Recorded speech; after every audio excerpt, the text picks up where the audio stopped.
Everyone, welcome to Evergreen Study. तो आज की वीडियो के अंदर हम क्लास 7th की ज्योग्राफी का चैप्टर नंबर 1 इन्वायरमेंट करने वाले हैं। तो इन्वायरमेंट को हम हिंदी में पर्यावरण बोलते हैं। तो पर्यावरण होता क्या है, सबसे पहले यही देखते हैं जो हमारे चैप्टर का नाम है।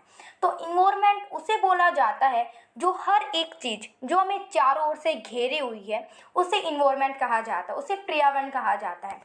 इन्वायरमेंट का मतलब होता है जैसे कि आप जहाँ बैठे हो फिलहाल वही जो चीज़ें क्या है, आपको इन्वायरमेंट में आपको जो चीज़ दिखाई दे रही है वही इन्वायरमेंट कहलाया जाता है। तो एक इन्वायरमेंट की एक अच्छी सी डेफिनेशन देख लेते हैं।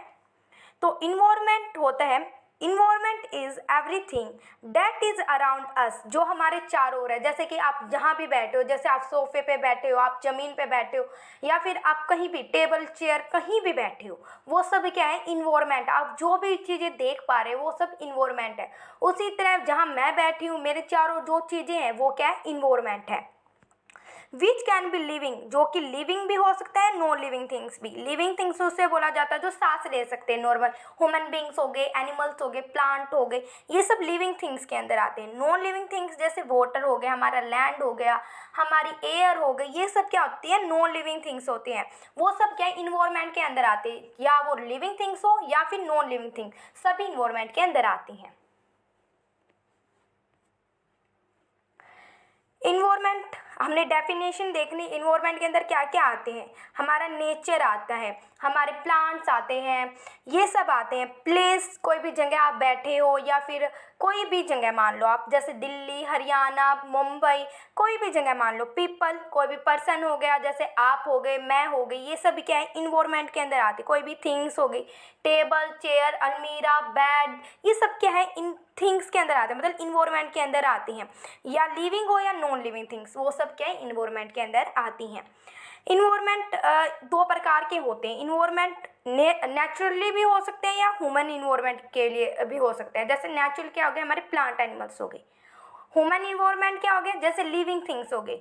उसके अंदर ये दो क्लासिफिकेशन किए हुए हैं इन्वायरमेंट का, तो आप याद रखना। इन्वायरमेंट का वैसे तो क्लासिफिकेशन हमारे 3 प्रकार से कर रखे हैं। जैसे हो गए हमारा नेचुरली, एक हो गया हमारा ह्यूमन मेड। ह्यूमन मेड जो कि हम बना देते हैं, ह्यूमंस, जैसे रोड, ब्रिज, ये सब इन्वायरमेंट के अंदर आते हैं। और एक ह्यूमंस खुद आते हैं इन्वायरमेंट के अंदर। तो ये 3 प्रकार के इन्वायरमेंट की क्लासिफिकेशन कर रखे हैं। वैसे आपकी बुक में 2 ही दे रखे हैं फिलहाल, आप 2 ही रीड करो। एक नेचुरली होते हैं जो हमें नॉर्मली हमें मिल जाते हैं, वैसे ह्यूमन इन्वायरमेंट जो ह्यूमन बनाते हैं। It is combination of both natural और मैन मेड। मैंने बताया ना, मैन जो चीज़ें बना देते हैं, जैसे रोड, ब्रिज हो गए, हमारा फर्नीचर का सामान, ये सब क्या इन्वायरमेंट के अंदर आता है, और ये मैन मेड होता है। The natural environment comprise biotic. Bio मतलब क्या होता है, बायो का मतलब होता है लिविंग, जो सांस ले सकते हैं। जैसे प्लांट एनिमल्स होते हैं वो भी इन्वायरमेंट के अंदर आते हैं। वही ए बायोटिक होते हैं, ये सबसे इंपॉर्टेंट है। ए बायोटिक जो हम अब रीड करने वाले, ए बायोटिक होते हैं नॉन लिविंग थिंग्स, जिसके अंदर हमारे लैंड आती है, हमारे वाटर आता है, हमारी एयर आती है, और बहुत सारी ऐसी चीज़ें जो नॉन लिविंग थिंग्स होती हैं। बायोटिक और ए बायोटिक में आपने अंतर अच्छी तरीके से जान लिया होगा। ये आता है नेचुरल के अंदर। अब आता है मैन मेड। मैन मेड जैसे कि जो मैन ने बना रखे हैं, जैसे रोड हो गए, ब्रिज हो गए, ये सब क्या इन्वायरमेंट के अंदर आते हैं। Land, water, air, plant, animals are natural environment आते हैं। लिथोस्फेयर, एटमॉस्फेयर, हाइड्रोस्फेयर, बायोस्फेयर, ये 4 डोमेन होते हैं जो नेचुरल इन्वायरमेंट के अंदर आते हैं। याद करो दोबारा से, नहीं, एक बार दोबारा देखते हैं। लिथोस्फेयर जिसे हम लैंड बोलते हैं, लिथोस का मतलब होता है लैंड। एटमॉस्फेयर जो हमारी एयर होती है जहाँ पर, उसे एटमॉस्फेयर बोलते हैं। हाइड्रोस्फेयर किसे बोलते हैं, वाटर को बोलते हैं। बायोस्फेयर जहाँ पर ये तीनों चीज रहते हैं वहीं बायोस्फेयर बोलते हैं उसको। अब इन्हें अच्छी तरीके से देखते हैं, इनकी डेफिनेशन वाइज, जिससे कि आपको और अच्छी तरीके से ये बातें समझ में आ जाए। तो सबसे पहले आपको जानने से पहले इसे बायोटिक और एबायोटिक में डिफ्रेंशिएट, मैंने पहले भी बताया। बायो का मतलब क्या होता है, लिविंग थिंग्स जो सांस ले सकते हैं, जैसे हम हो गए, ह्यूमन बींग्स हो गए, प्लांट हो गए, एनिमल्स हो गए, ये बायोटिक कहलाते हैं। ए बायोटिक किसे बोलते हैं, ए बायोटिक उन्हीं चीज़ों को बोला जाता है जो नॉन लिविंग थिंग्स होती है। जैसे लैंड हो गई हमारी, वाटर हो गई, ये सांस थोड़ी ले सकते हैं, ये ए बायोटिक के अंदर आते हैं। अब आपको अच्छी तरीके से डिफरेंशिएट पता चल गया होगा बायोटिक और एबायोटिक में। अब हमारे 4 डोमेन पढ़े थे हमने, लिथोस्फीयर पढ़ा था, हाइड्रोस्फीयर पढ़ा था, हमने चारों पढ़े। अब हम चारों को अच्छी तरीके से देखते हैं। सबसे पहले आता हमारा लिथोस्फीयर। लिथोस्फीयर होता है हमारी लैंड को बोलते हैं। एक सॉलिड क्रस्ट होता है, बिल्कुल सॉलिड होता है, हमारी लैंड सॉलिड होती है। एक आउटर मोस्ट लेयर होती है अर्थ की, जहाँ पर हम रहते हैं। एक बिल्कुल अर्थ की एक लेयर होती है, वहाँ पर हम रहते हैं ना। लैंड के अंदर कैसे है, लोग क्या है माउंटेन्स पे भी रहते हैं। प्लेटूज क्या होते हैं, पठार, जहाँ ऊबड़ खाबड़ रास्ता होता है, कभी ऊपर कभी नीचे, ये प्लेटूज होते हैं, वहाँ पर भी ह्यूमन बींग्स रहते हैं। प्लेन एरिया में भी रहते हैं, जैसे नॉर्मल हम रहते हैं। वही वैली क्या होते हैं, जो पानी के साइड वाली जो जगह होती है उसे वैली बोला जाता है, तो वहाँ भी लोग रहते हैं। तो लिथोस्फीयर होता है लैंड। 4 क्या होते हैं, 4 डोमेन होते हैं नेचर इन्वायरमेंट के। हमने लिथोस्फीयर पढ़ लिया। अब देखते हैं हम हाइड्रोस्फीयर। हाइड्रोस्फीयर होता है, हाइड्रो का मतलब ही क्या होता है, वाटर। तो हाइड्रोस्फीयर होता है एक डोमेन होता है वाटर का, जहाँ पर हमारे रिवर्स आते हैं, क्योंकि रिवर्स में पानी तो होता है हमारा, लेक, सी, ओशन, ये सब क्या है हाइड्रोस्फीयर के अंदर आती हैं। सेकंड समझ में आ गया। अब थर्ड देखते हैं एटमॉस्फेयर। एटमॉस्फेयर क्या होता है, हमारी जो लेयर होती है, एक थिन लेयर होती है एयर की, जो हमेशा बहती रहती है, उसे एटमॉस्फेयर बोलते हैं। बहुत सारी जो गैसेज होते हैं, क्लाउड्स होते हैं, जहाँ पर हमारे एरोप्लेन चलते हैं, वो एटमॉस्फेयर के अंदर आते हैं। इट प्रोटेक्ट अस, जो हमारी एटमॉस्फेयर हमें कहाँ से किससे बचाता है, जो सन की रेज होती है उससे हमें बचाता है, क्योंकि सन की कितनी तेज धूप लगती है हमें, तो और बहुत सारी जो किरणें होती है हमें उनसे प्रोटेक्ट करता है। कौन करता है प्रोटेक्ट, एटमॉस्फेयर हमें प्रोटेक्ट करता है इनसे। अब आता है सबसे इंपॉर्टेंट बायोस्फीयर। हमने क्या पढ़ा, एटमॉस्फेयर पढ़ा, क्या क्या पढ़ा अभी तक हमने, एटमॉस्फेयर पढ़ा, हमने पढ़ा हाइड्रोस्फीयर पढ़ा हमने, और क्या पढ़ा, लिथोस्फीयर। तो बायोस्फीयर क्या क्या कहलाता है, बायोस्फीयर ये तीनों चीज जहाँ इंटरेक्ट करते हैं, एक दूसरे मिलती हैं, हम हैं बायोस्फीयर में रहते हैं, क्योंकि ये तीनों चीज हमें नॉर्मली मिल रही है। ये तो नहीं है हमें एक पर्टिकुलर जगह पर हमें वाटर में ही रहना पड़ रहा है, ऐसे तो नहीं है ना। हम सभी लोग क्या है एक बायोस्फीयर में रहते हैं, क्यों, क्योंकि वहाँ पर हमें तीनों चीज क्या है इजीली अवेलेबल हो जाते हैं, इसे ही बायोस्फीयर कहा जाता है। अब इसकी डेफिनेशन देखते हैं क्या होती है। बायोस्फीयर का मतलब होता है एक नैरो जोन होता है, जहाँ पर लैंड, वाटर और एयर इंटरेक्ट करते हैं, जहाँ पर एक ह्यूमन बींग्स के लिए एक लाइफ सपोर्ट रख रखी है, वहाँ पर लिविंग ऑर्गेनिज्म है वो इजीली रह रहे हैं, उसको बायोस्फीयर कहते हैं। आप इमेज में देखो, यहाँ पर वाटर भी है, हमारी एयर भी है और हमारी लैंड भी है, इसे बायोस्फीयर बोलते हैं। 4 डोमेन है, पढ़ लिए हैं नेचर इन्वायरमेंट के अंदर। एक लिथोस्फीयर है, एक हाइड्रोस्फीयर है, एक एटमॉस्फेयर और एक बायोस्फीयर है। बायोस्फीयर किसे बोला जाता है, जहाँ पर तीनों चीज क्या है इंटरेक्ट करती हैं, जहाँ पर एक लिविंग ऑर्गेनिज्म है वो इजीली रह पाता है बायोस्फीयर के अंदर। ये बातें आपको जरूर याद रखनी है। अब मैंने बताया था इन्वायरमेंट 3 क्लासिफिकेशन कर रखे, एक नेचर होता है, एक ह्यूमन मेड और एक ह्यूमन होता है। नेचर क्या होता है, बायोटिक और एबायोटिक होता है, जो कि सांस लिविंग ऑर्गेनिज्म होते हैं या नॉन लिविंग ऑर्गेनिजम्स होते हैं। ये देखा, और हमने 4 चीज़ें देखी हैं, एक एटमॉस्फेयर देखा, एक हाइड्रोस्फीयर, एक लिथोस्फीयर और बायोस्फीयर। ये सब क्या है नेचर इन्वायरमेंट के अंदर आती हैं। ह्यूमन मेड, जो ह्यूमन्स है वो बना देते हैं, जैसे ब्रिज, रोड, हमारे फर्नीचर, हमारे डोर वगैरह, ये सब क्या है ह्यूमन मेड के अंदर आते हैं। ह्यूमन्स के अंदर क्या आते हैं, हम किस चीज़ से, हम तो किसी से नहीं, हमारे अंदर क्या है स्किल्स है, हमारे अंदर नॉलेज है, जिससे कि हम इन चीज़ों को क्या बना रहे हैं, इजिली ह्यूमन बना रहे हैं ना उन चीज़ों को। ह्यूमन्स के अंदर क्या नॉलेज है, किसी चीज़ के आइडिया है, उनके अंदर स्किल्स है, जिनसे कि एक चीज़ें बना रहे हैं वो। अब हमारा सबसे इंपॉर्टेंट टॉपिक आता है इकोसिस्टम। इकोसिस्टम क्या होता है, हमने बायोस्फीयर पढ़ा है और इकोसिस्टम अब पढ़ने वाले हैं, दोनों बिल्कुल अलग अलग है, याद रखना।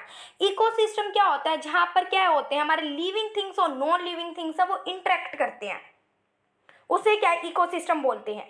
लेकिन बायोस्फीयर कहाँ क्या कहलाता था, जो यहाँ पर नॉन लिविंग थिंग्स होते हैं वो इंटरेक्ट करती थी। बट इकोसिस्टम क्या होता है, जो नॉन लिविंग थिंग्स और लिविंग थिंग्स है वो एक दूसरे को इंटरेक्ट करती हैं। जैसे हम प्लांट है और एनिमल्स हैं, वो लैंड पे रह रहे हैं ना फिलहाल, तो क्या है वो एक जगह पर क्या है इंटरेक्ट कर रहे हैं, मिल रहे हैं, उसे ही इकोसिस्टम बोलते हैं। जैसे हम प्लांट के बिना नहीं रह सकते, वही प्लांट लैंड के बिना नहीं रह सकते, ये सब क्या एक दूसरे पे निर्भर है, डिपेंड है, इसे ही इकोसिस्टम बोलते हैं। अब इकोसिस्टम की डेफिनेशन देखते हैं। The relation and living things का और नॉन लिविंग थिंग्स का जो हमारे सराउंडिंग में हम देख पा रहे हैं वो सब क्या है, इकोसिस्टम के अंदर आ रही हैं। जैसे हमें कुछ खाना चाहिए, हम प्लांट्स से लेंगे, और प्लांट किससे लेंगे, उनके पास जैसे प्लांट कहाँ उगे हुए हैं, नॉन लिविंग थिंग्स पर लैंड पे उगे हुए हैं, इसलिए तो हमें खाना मिल रहा है। दैट्स वाई क्या वो एक दूसरे पे डिपेंड है, उसे ही इकोसिस्टम बोलते हैं। इकोसिस्टम के अंदर सब कुछ आता है, जैसे हमारे ग्रास लैंड आते हैं, हमारे डेजर्ट आते हैं, हमारे माउंटेन्स, लेक, ह्यूमन बींग से सब क्या है, इकोसिस्टम के अंदर आते हैं। बायोस्फीयर और इकोसिस्टम बहुत ज़्यादा डिफरेंट है, आप दोनों में क्यूज मत होना, ठीक है।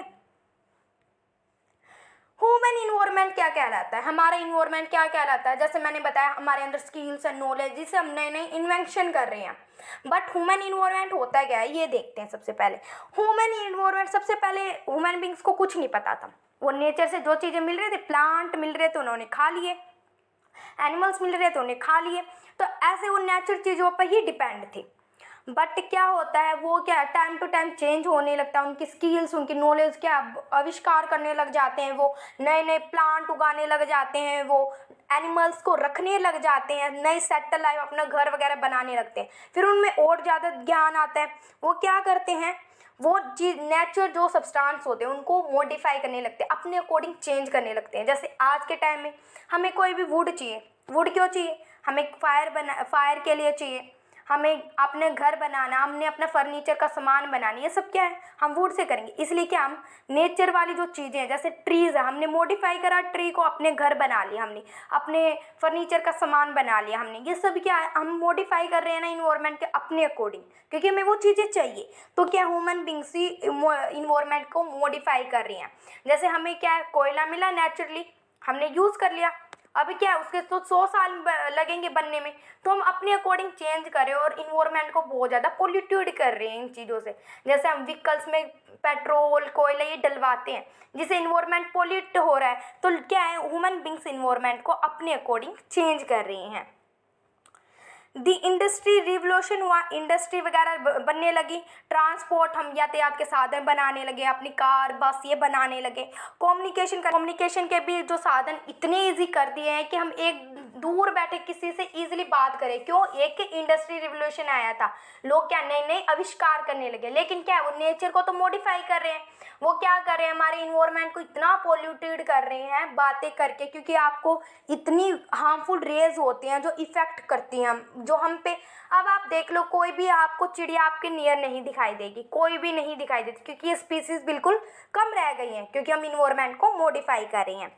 वहीं क्या, man is destroying the environment, deforestation कर रहे हैं, हम पेड़ों की ज़्यादातर कटिंग कर रहे हैं। डिफोरेशन क्या होता है, पेड़ों की ज़्यादा कटिंग कर देना, हम कर रहे हैं। इंडस्ट्रियलाइजेशन, जैसे इंडस्ट्री वगैरह लगा रहे हैं, उनका धुआं बाहर निकल जा रहा है, जो पानी में इंडस्ट्री का जो सामान है वो हार्मफुल जो केमिकल है वो पानी के अंदर जा रहे हैं, जिससे कि क्या है, जो लिविंग थिंग्स और नॉन लिविंग थिंग्स के लिए क्या है, वो हार्मफुल है। तो हमने सब कुछ पढ़ा है, हमने नेचुरली पढ़ लिया, हमने ह्यूमन मेड के बारे में पढ़ा और हमने ह्यूमंस के बारे में पढ़ा, हमने इकोसिस्टम के बारे में पढ़ा। तो कुछ बातें हैं वो अब देखते हैं जो आपके ब्रैकेट में ग्लोसरी दी जाती हैं। बार्टर सिस्टम किसे बोलते हैं, बार्टर सिस्टम क्या होता है, जो पहले के टाइम में क्या होता है, हमारे यहाँ पर ऐसे पैसे तो नहीं थे कि हम पैसे दे देते हैं, जैसे आज के समय में हम पैसे दिए और सामान ले लेते हैं। लेकिन बट पहले के टाइम में क्या होता है, लोगों के पास पैसे तो थे नहीं कि पैसे होते हैं कुछ चीज़, उनको तो पता ही नहीं था पैसे होते हैं कुछ चीज़। लेकिन आज के समय, पहले के समय में क्या लोग क्या करते थे, जैसे कि आपको चावल चाहिए और मुझे गेहूँ चाहिए, आपके पास गेहूँ है, मेरे पास चावल है, तो हम दोनों क्या अपने एक दूसरे से सामान एक्सचेंज कर लेते हैं। तो ये क्या कहलाता है, बार्टर सिस्टम, कि पैसे के बिना ही हम अपना जो गुड्स होता है, हमारा सामान होता है, उसको एक्सचेंज कर लेते हैं, बदल लेते हैं, उसको ही बार्टर सिस्टम बोलते हैं। वहीं हमारे इन्वायरमेंट, इतना बड़ा चैप्टर है इन्वायरमेंट वाला। तो इन्वायरमेंट डे हमारे इंडिया में सेलिब्रेट कब किया जाता है, हमारे वर्ल्ड में, तो इसको 5 जून को, याद रखना 5 जून को हमारे इन्वायरमेंट डे सेलिब्रेट किया जाता है, पर्यावरण दिवस मनाया जाता है। तो ये चैप्टर आपका यहीं तक था। Thank you for watching. If you like our video then like, share and subscribe channel.